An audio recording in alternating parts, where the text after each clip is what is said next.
हस्तिनापुर का राज्य है। आज यह कौरव नहीं, पांडव राज कर रहे हैं। अधर्म का नाश हो चुका है और धर्म ने उसका स्थान ग्रहण कर लिया है। परंतु इस अधर्म ने अपने साथ साथ न जाने कितने उजाले अंधकार में परिवर्तित कर दिए हैं। यदि ऐसा न होता तो आज हस्तिनापुर का हर घर शोक में ना डूबा होता। चीखो पुकार के स्थान पर हर्ष और उन्माद का शोर पसरा होता चारों ओर। फिर राजमहल कक्ष भी तो सूने पड़े हैं। यहां की पुत्र वधुएं अनसुलझे प्रश्नों के मायाजाल में छटपटा रही है और प्रेत आत्माएं बनी गलियों कूचों में विचर रही है। क्यों यहां के सुकुमार विकसित होने से पूर्व ही दृष्टि ओझल हो गए? क्यों किसी एक की अति महत्वाकांक्षा लील कर गई पूरे साम्राज्य को? हर चौराहे पर, हर चौखट पर प्रश्न खड़े हैं, परंतु उन प्रश्नों का उत्तर देने वाला कोई दिखाई नहीं देता इस धर्म नगरी के विस्तृत बड़े मैदान में। दूर दूर तक कोई दिखाई नहीं देता, कोई दिखाई नहीं देता, कोई भी नहीं।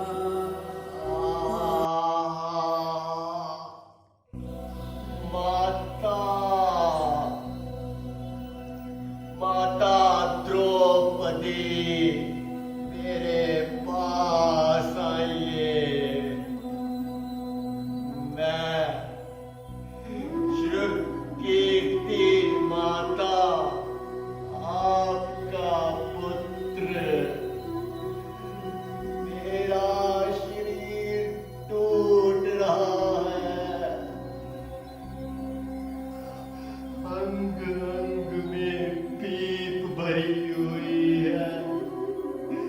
मेरी मरहम पट्टी कीजिए माता, मुझे बहुत पीड़ा हो रही है, शारीरिक भी और मानसिक भी।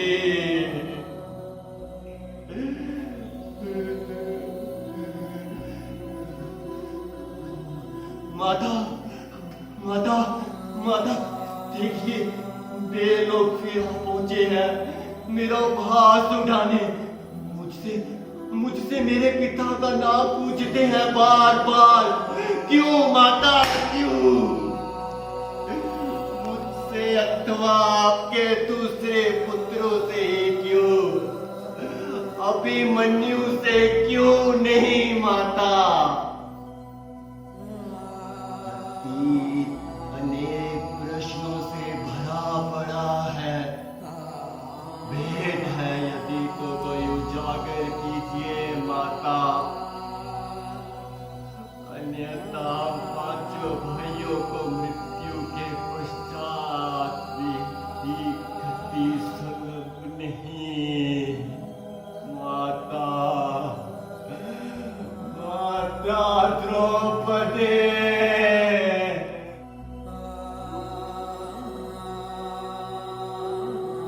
कौन?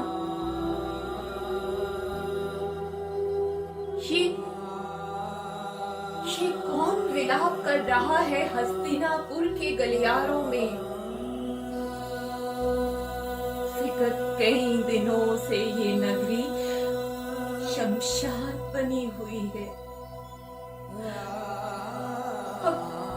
अब क्या बचा है आर्त क्रंदन करने को?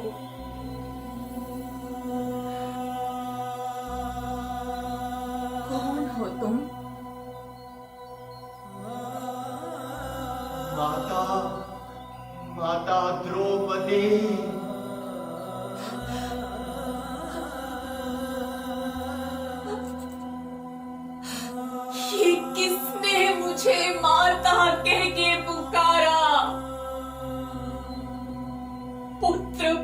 विंध्य,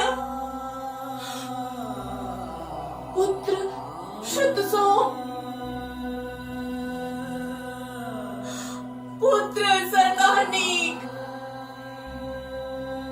मैं श्रुतकीर्ति माता द्रौपदी,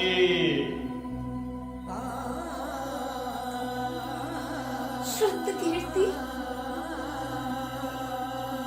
मेरा पुत्र श्रुतकीर्ति,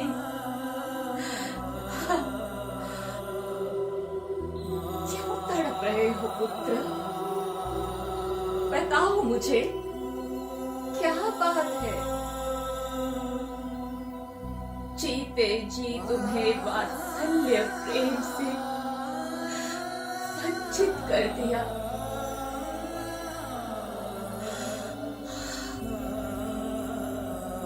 पश्चाताप है मुझे आज उस बात का अत्यंत। माता, मेरे पिता कौन थे? युधिष्ठिर, भीम, धनंजय, नकुल, सहदेव, कौन माता कौन? ये कैसा प्रश्न पूछ रहे हो पुत्र श्रुतकीर्ति? तुम भाइयों को पृथक पृथक उनके पिता का नाम बताती आई थी। तुम्हारे पिता धनंजय थे। तुम्हें क्या संशय है कोई? मुझे नहीं, इस राज्य की प्रजा को है। फिर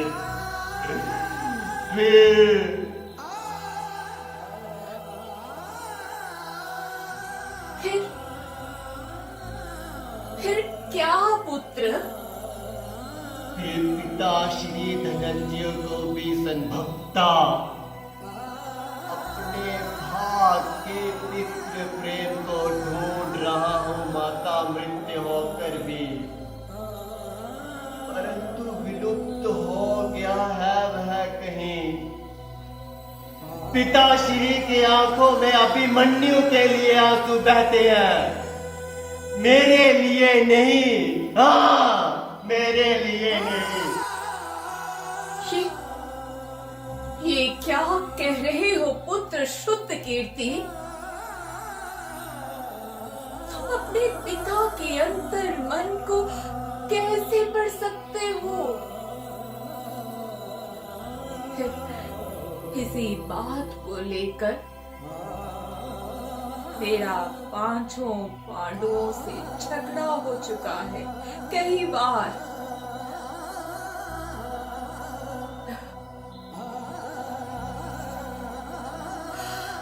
आत्मग्लानि से पीड़ित हुए थे जब पांचों भाइयों के मृत शरीरों को मैंने अग्नि दी थी। मैंने अग्नि दी थी।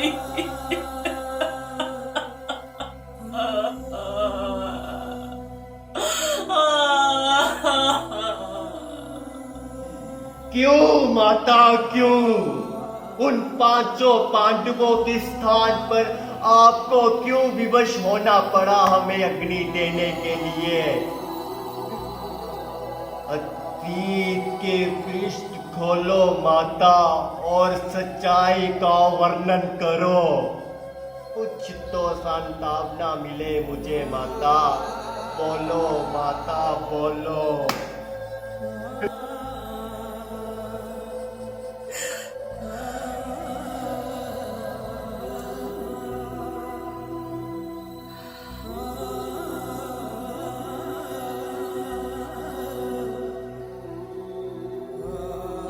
शब्द रही हूँ आज तक उस एक इच्छा के कारण जो बाल्यावस्था में उत्सुकतावश निकल गई थी मुख से, और देवताओं ने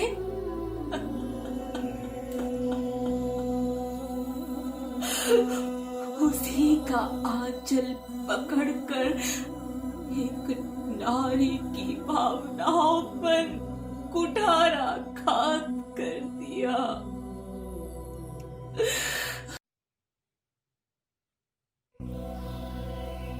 मैं एक ऐसे पति की कामना कर रही थी जो सर्वगुण संपन्न हो, सत्यवादी हो, बलशाली हो, धनुर्धारी हो, शालीन हो और सौंदर्य की प्रतिमूर्ति। क्या मेरे अतिरिक्त किसी अन्य लड़की ने ऐसी इच्छा ना व्यक्त की होगी अपने भावी जीवन साथी को लेकर? फिर मेरे ही भाग्य में 5 पति क्यों जोड़ दिए विधाता ने? ये कहकर कि सर्वगुण संपन्न एक व्यक्ति कदापि नहीं हो सकता।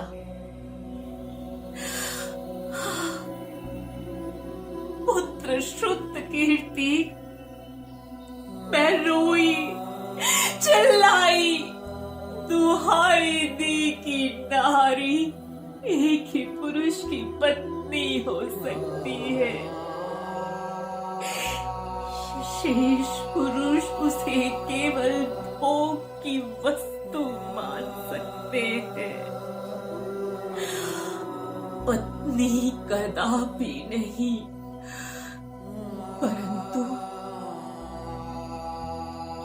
परंतु मेरी वाणी तेरे कंठ में ही अटक कर रह गई, बाहर ना निकल पाई। हाँ, बाहर ना निकल पाई।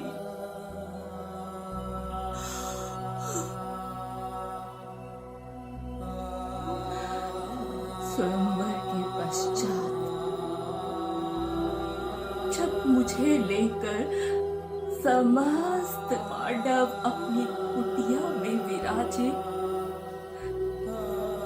तो माता कुंती ने अंदर से आज्ञा दी,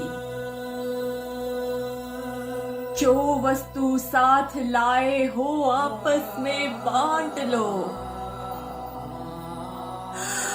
नियति के इस क्रूर उपहास पर रो पड़ी थी मैं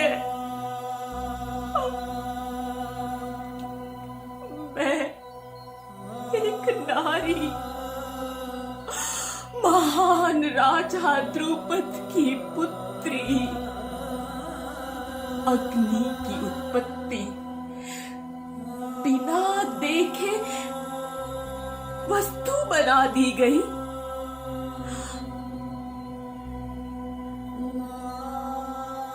फिर स्वयंवर में तो धनंजय जीत कर लाए थे ना मुझे। माता कुंती ने कैसे इतनी आसानी से मुझे टुकड़ों में विभाजित कर दिया। यदि मेरे स्थान पर पशु होता कोई, तो उसका विभाजन कैसे किया जाता? इसका उत्तर निसंदेह किसी के पास ना था।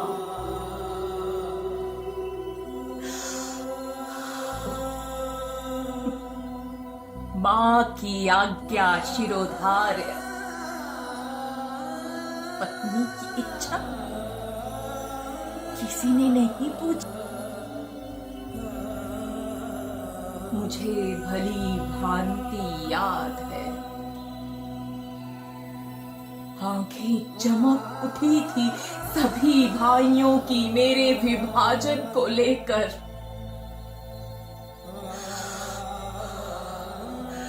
सदाचारी और सत्यवादी युधिष्ठिर भी कनखियों से मुझे ताक रहे थे।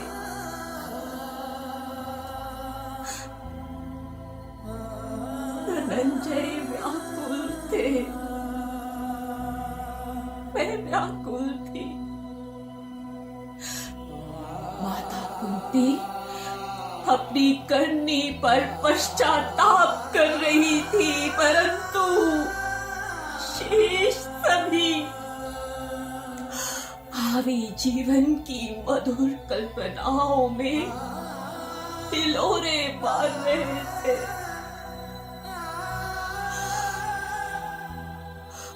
मेरे हृदय में हाहाकार मच गया।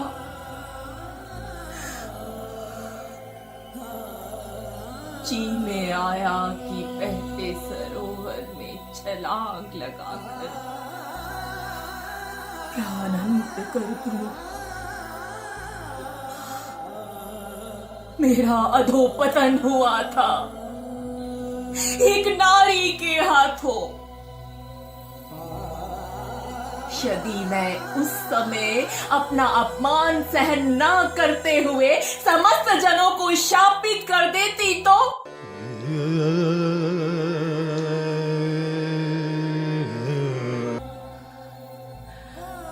माता कुंती ने मुझे दिनों में विभाजित किया। जब मैं शत विशत रक्त मिश्रित आंसू लेकर उनके पास पहुंची तो सप्ताहों में विभाजित कर दिया, फिर महीनों में और वर्षों में मेरा विभाजन हो गया।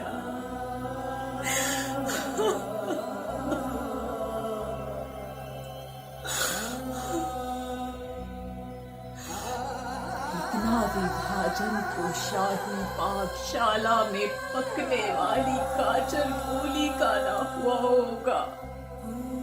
पुत्र, मैं हृदय से धनंजय की थी और धनंजय मेरे।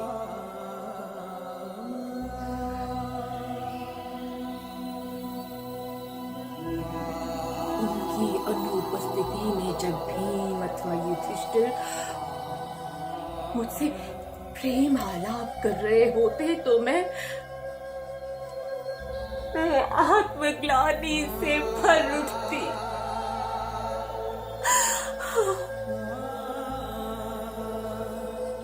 अंतर से धनंजय धनंजय पुकारती और प्रत्यक्ष भीम मुझे अपने बाहुबल से हताश कर रहा होता।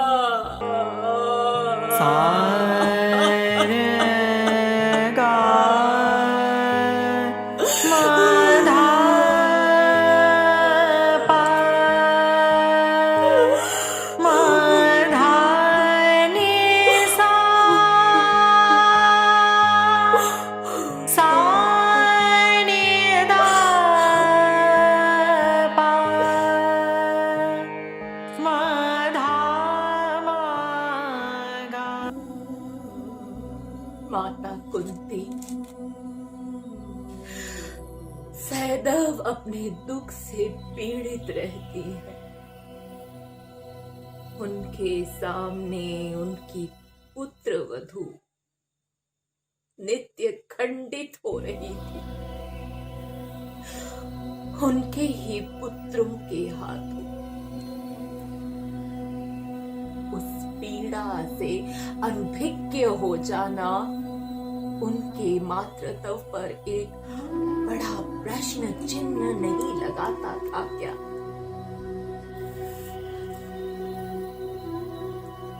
परंतु देवतागण चुप थे। जाने किस शुभ मंगल की प्रतीक्षा कर रहे थे। एक नारी की मर्यादा को रोंद कर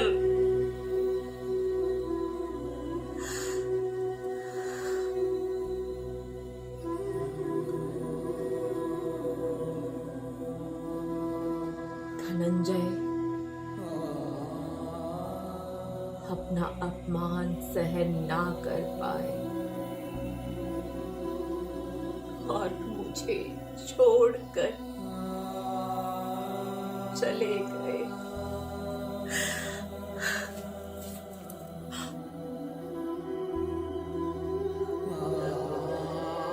जब पधारे तो श्री कृष्ण की बहन सुभद्रा के साथ। पहले तो मैं कुछ समझी नहीं। कृष्ण ने मुझे अपनी मुंह बोली बहन बना रखा था। अपनी ही बहन की सौतन नहीं, कृष्ण प्रभु हैं। प्रभु अपने भक्तों का घर जोड़ते हैं, तोड़ते नहीं।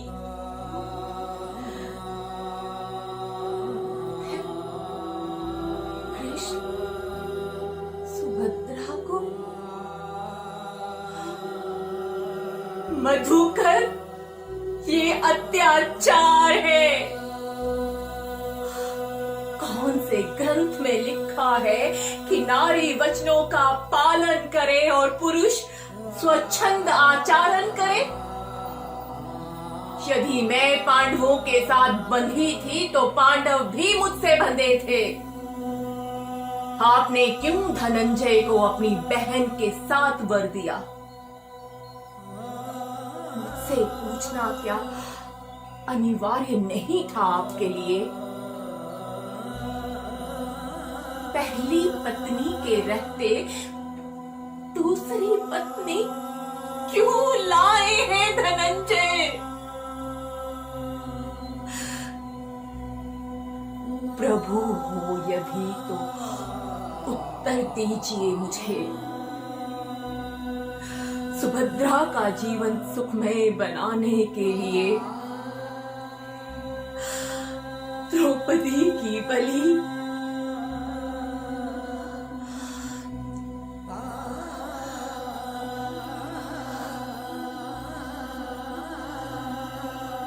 माता कुंती क्यों आज नहीं कहती कि द्रौपदी की भांति ही इस वस्तु को भी आपस में बांट लो? क्यों प्रभु, क्यों?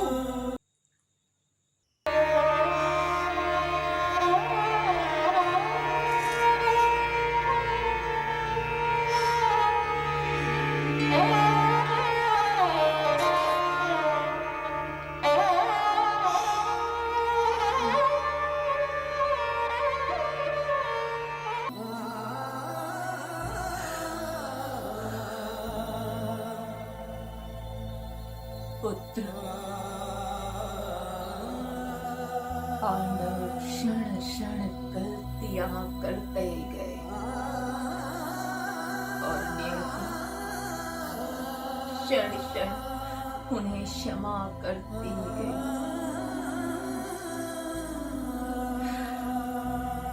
धर्म जीतता गया। एक नारी अपमानित होती रही।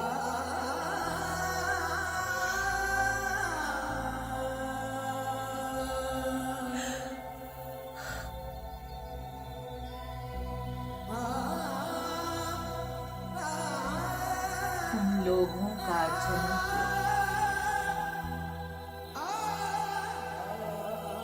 प्रतिविंध्य प्रथम पुत्र था मेरा।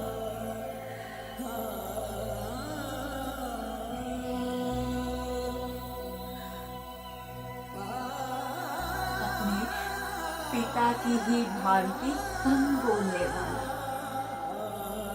शांत, सदैव सत्य बात निकालता मुझसे, परंतु युधिष्ठिर उसे लेकर कभी उत्साहित ना दिखे। शुद्ध सोम हुआ नकुल की प्रति छाया, परंतु उसने भी नहीं उसे। फिर सतानी, श्रुतसेन और तुम जानते हो, तुम्हारे जन्म पर मैं हर्षित हो उठी थी। हाँ, धनंजय की प्रतीक्षा कर रही थी। लग रहा था मेरा प्रेम सफल हो गया आज।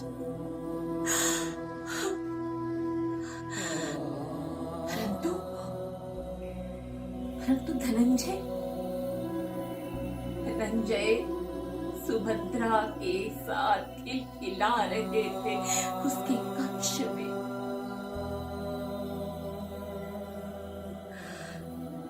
मुझे प्रथम बार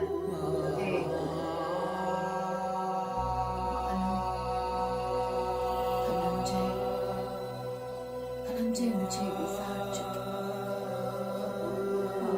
कृष्ण की बहन सुभद्रा मेरे साथ कितना भयंकर खेल रच गई।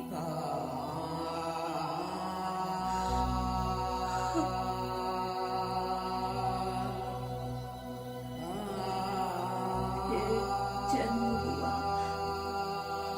सुभद्रा के पुत्र अभिमन्यु का। धनंजय की खुशी का पारावार न था। नवजात बच्चे को पति पत्नी बार बार उठा रहे थे, ला रहे थे, और 5 पतियों की पत्नी अपने पुत्रों में उनके पिता के चिन्ह ढूंढने का प्रयत्न कर रही थी।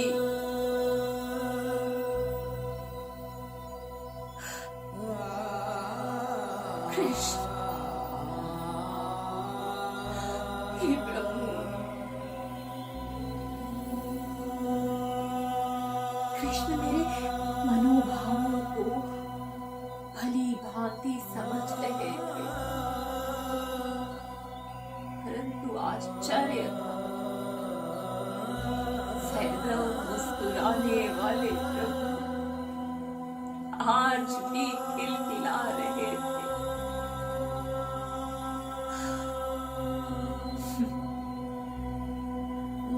भाई दृष्टद्युम्न कहता है, पांचाली, तुम इतना अपमान कैसे पी जाती हो? मैं कहती हूँ, अग्नि से उत्पन्न हुई हूँ। जलना मेरे स्वभाव में निहित है।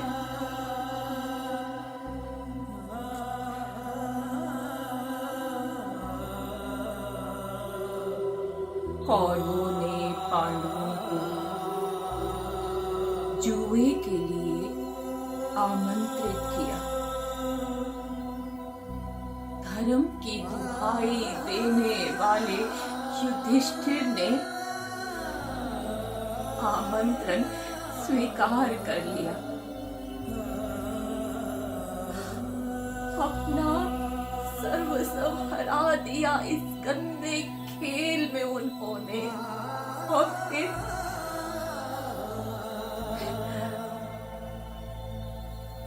दृष्टि मेरी ओर पड़ गई।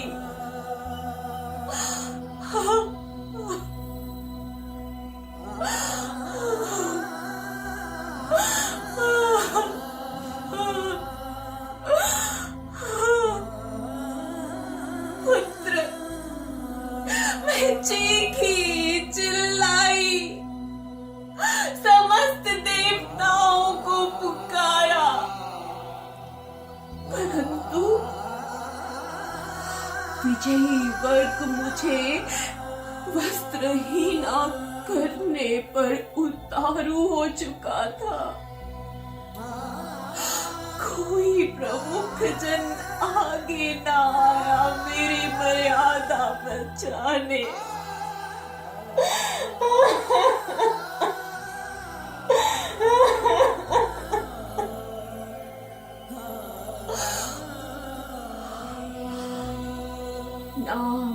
माता कुंती, ना पिता श्री भीष्म, ना महाराज धृतराष्ट्र। धर्म को अंधकार में डूबते देख कृष्ण को मुझ पर दया आ गई और मैं लज्जाहीन होने से बच गई।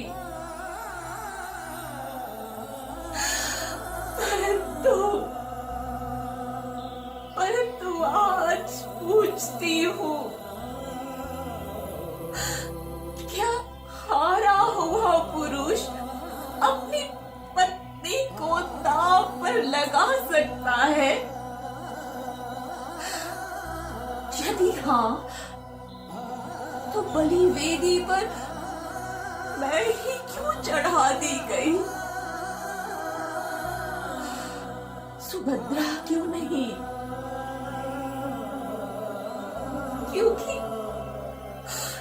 क्योंकि मैं 5 पतियों की भ्राता थी और मैं केवल धनंजय की, इसलिए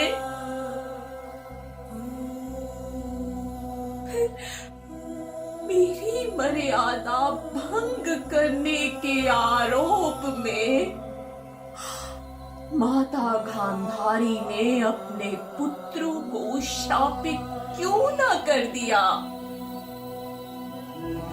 क्यों? क्यों?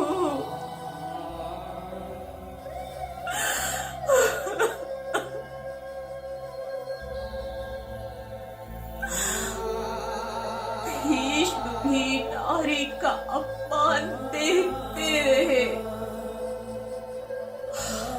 हस्तिनापुर का सदैव साथ देने वाले क्या अत्याचारों को न्योता भी देते थे? क्यों ना दुर्योधन का सर धड़ से अलग कर दिया? महाराज वह नहीं था, धृतराष्ट्र थे।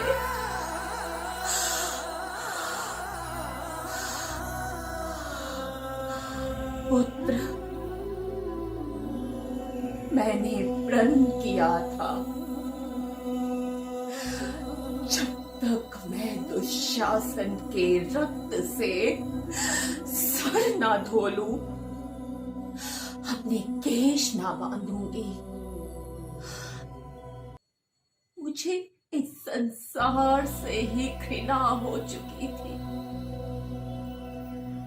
हर मानव षड्यंत्रकारी,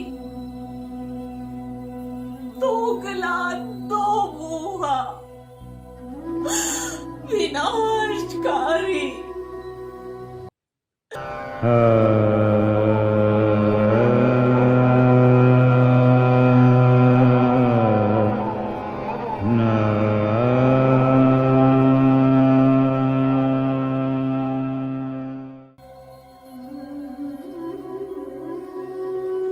तत्पश्चात कुरुक्षेत्र का युद्ध हुआ। कौरवों और पांडवों के बीच।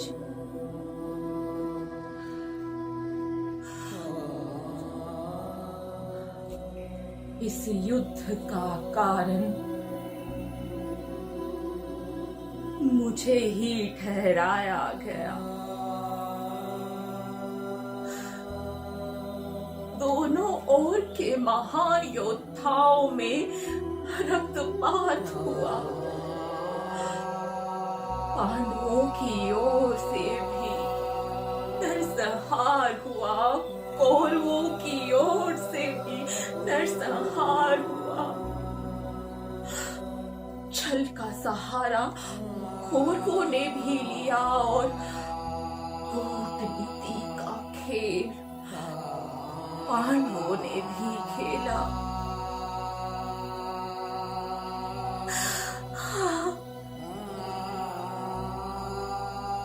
इस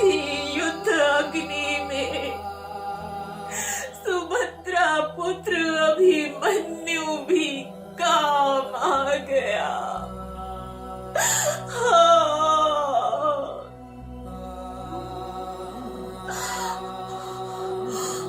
मेरा हिटे जानता है मैं कितना आहत हुई।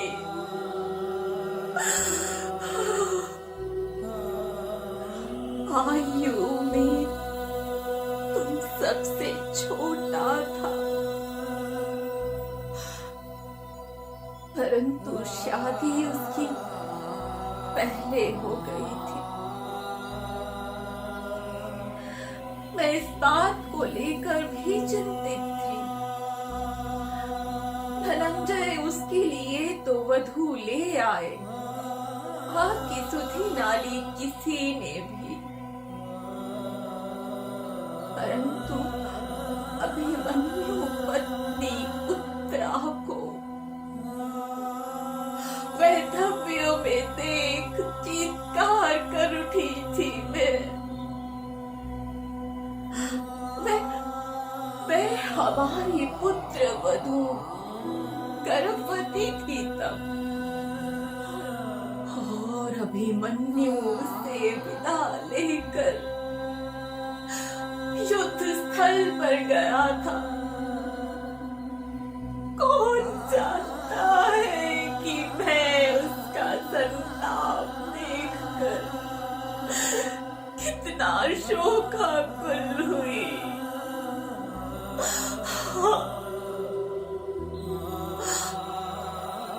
मेरा वश चलता तो अपना समस्त रक्त दान कर अभिमन्यु को बचा लेती, परंतु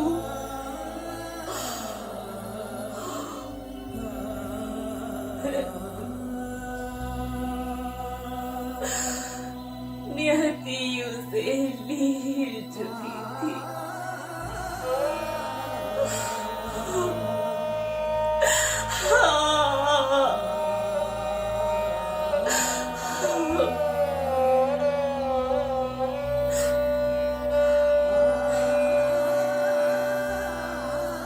गुरु द्रोणाचार्य को भी युद्ध में मृत्यु का मुख देखना पड़ा।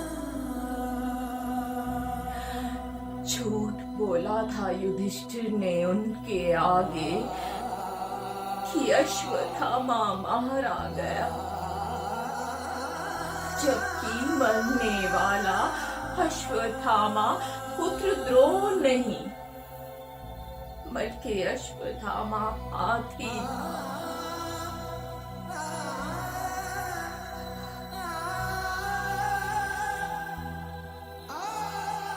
तब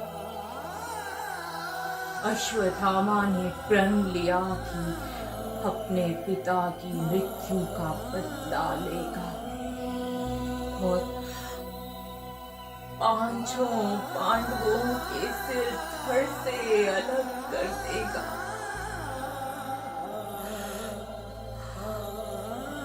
उसी रात्रि राम के शिविर में घुस गया और पांच पांडवों के स्थान पर पांच भाइयों का वध कर डाला।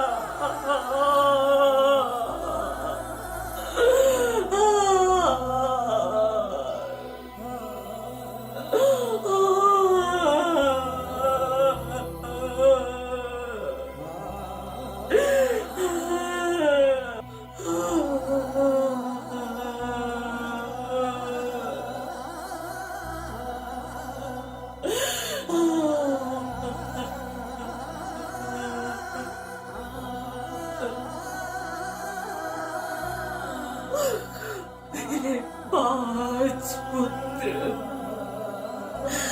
मुझे सांस देते थे, मुझे गति देते थे, मुझे संबल देते थे। मैं सोती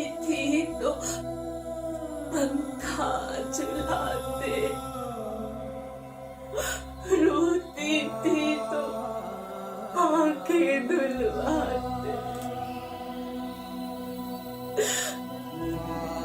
होगी होती तो खाना खिलाते,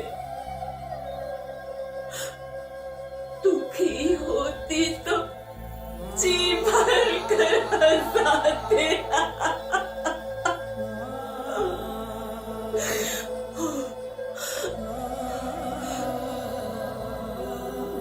इतना ध्यान तो मेरे पतियों ने ना रखा था कभी मेरा, परंतु आज मैं विभूति हो चुकी थी। विभूति मेरा संसार लुट चुका था और मैं उस लुट चुके संसार में प्रेतात्मा बनी घूम रही थी। नितांत अकेली,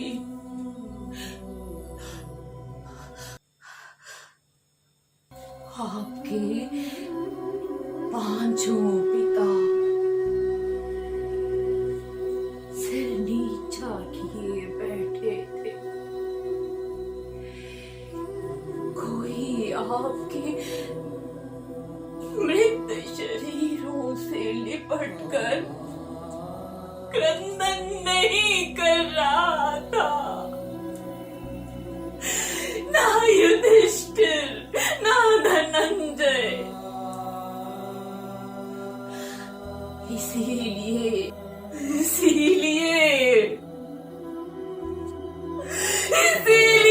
चलती हुई ज्वाला से विवश मैंने स्वयं अग्नि उठा ली थी, ताकि विधिवत आपका संस्कार हो सके।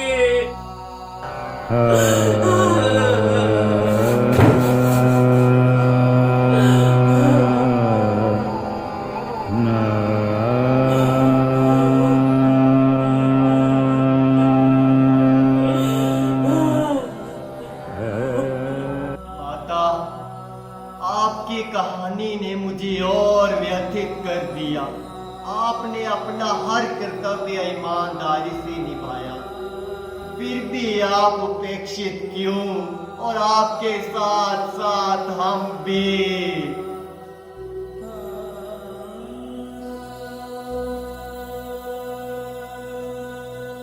हस्तिनापुर पर युधिष्ठिर विराज चुके हैं। मुझे महारानी की पदवी सौंपी गई है, परंतु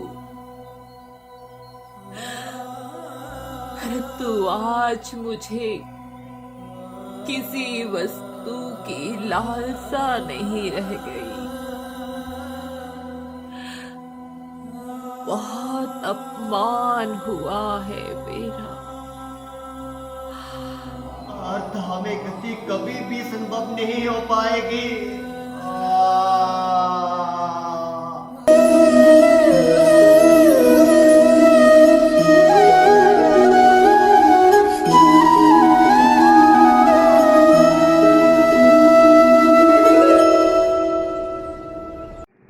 क्यों प्रलाप कर रहे हो पुत्र श्रुत की?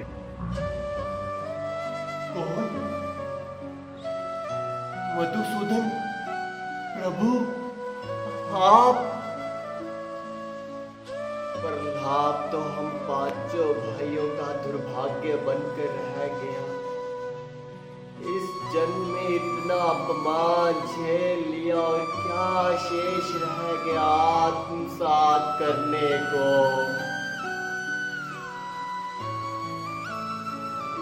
ध्यान से सुन, इस धरती पर जो भी अवतरित होता है अपने साथ दुखों का भंडार लेकर ही प्रकट होता है। भाग्य का धनी तो यहाँ कोई भी नहीं।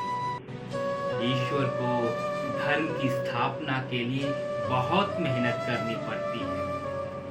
इसके लिए वह ऐसे मानव उत्पन्न करता है जिनमें ईश्वर स्वरूप ही धैर्य हो, निष्ठा हो, लगन हो और कर्तव्य परायणता हो।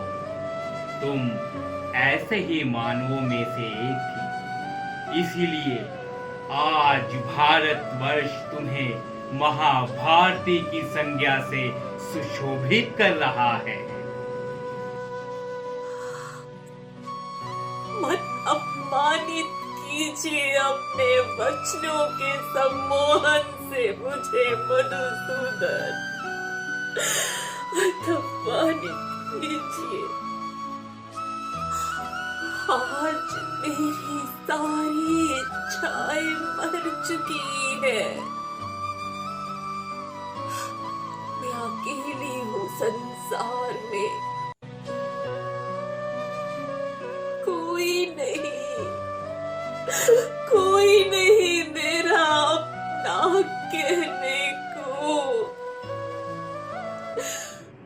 तो अकेला कौन नहीं आज हस्तिनापुर के राज्य में? क्या माता कुंती अकेली नहीं? महाराज धृतराष्ट्र, माता गांधारी, बहन सुभद्रा और पुत्र वधु उत्तरा का अकेलेपन का शिकार नहीं? और यदि कहती हो तुम मुझे प्रभु, तो कौन नाते रिश्तेदारों से घिरा हूं मैं? माता गांधारी ने मुझे निर्वंशी होने का श्राप दिया है। इस पीड़ा से आहत मेरा भी हृदय रोता है और पूछता है मुझे बारंबार कि आखिर कहां था मैं गलत इस पूरे प्रकरण में।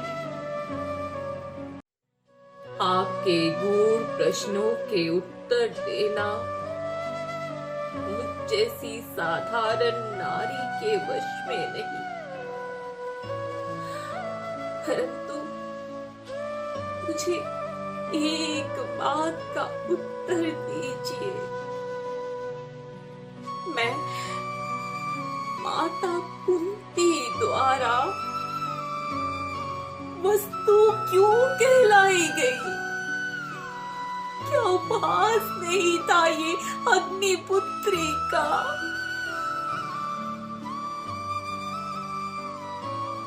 मुझे अपनी बहन माना था आपने, कृष्णा कहकर पुकारते थे। ये जानकर भी कि धनंजय मेरे सबसे प्रिय पति थे, आपने सुभद्रा का विवाह उनसे करवा दिया। एक बहन का घर बसाने के लिए दूसरी बहन का घर उजाड़ दिया। क्योंकि भाई बलराम दुर्योधन के साथ उसका रिश्ता पक्का कर बैठा था, जो कि अधर्मी था। धनंजय सुभद्रा को चाहता था और सुभद्रा धनंजय को, और हनन हुआ मेरा। ये भी नीति का खेल था। अर्जुन और सुभद्रा के मेल से ही अभिमन्यु जैसा योद्धा जन्म ले सकता था, जो कुरुक्षेत्र के मैदान में वीरता के झंडे गाड़ सकता था। हाँ कृष्णा, परंतु क्या जुए में मुझे हराना हारे हुए पांडवों का कर्तव्य था? यदि ऐसा ना होता तो तुम्हारे खुले केश देखकर पांडवों के अंदर ज्वाला ना धधकती कि अधर्म का नाश करना है और धर्म की स्थापना करनी है। तुम अग्नि से प्रकट हुई थी। अग्नि तुम्हें कोई हानि ना पहुंचा पाई तो इस संसार के कुकृत्य लोग तुम्हारी क्या हानि कर सकते थे कृष्णा? इसीलिए इस कार्य के लिए भी तुम्हारा ही चयन हुआ। मधुसूदन प्रभु। पुत्र श्रुतकीर्ति, इस संसार में अयोग्य, शठी, दुराचारी और निर्लज लोग ही दूसरों की अवहेलना करते आए। हताश होना स्वाभाविक है, परंतु श्रेष्ठ वही है जो अपने पथ पर बिछे कांटों को एक ओर हटाकर अपने पथ पर डटा रहे। और दूसरा, जो तुम पांडवों के वात्सल्य प्रेम को लेकर चिंतित थे, तो सभी पांडव तुमसे भरपूर प्रेम करते थे। प्यार अभिव्यक्ति से तो उजागर नहीं होता ना। भक्त अपने प्रभु को देखता नहीं, परंतु प्रेम तो करता है ना। परंतु अपने पुत्रों के मृत शरीरों को देख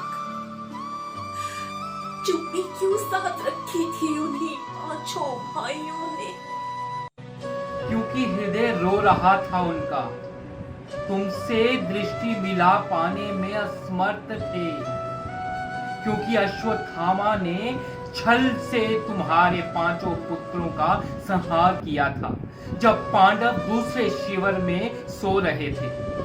तो क्या भीम ने अश्वत्थामा को लाकर तुम्हारे सामने नहीं पटका था और कहा था कि लो, अपने पुत्रों की मृत्यु का बदला ले लो उस कायर से? बताओ, अब तुम किसे दोष देती हो अपने कष्टों का? यदि मुझे, तो लो, मैं उपस्थित हूं। बोलो, क्या कहती?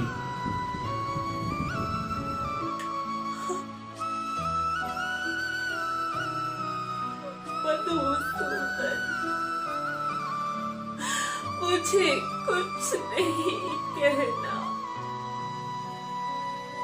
कुछ नहीं कहना। मेरे कष्टों का निवारण हो गया। अब मैं भी विश्राम चाहता हूँ।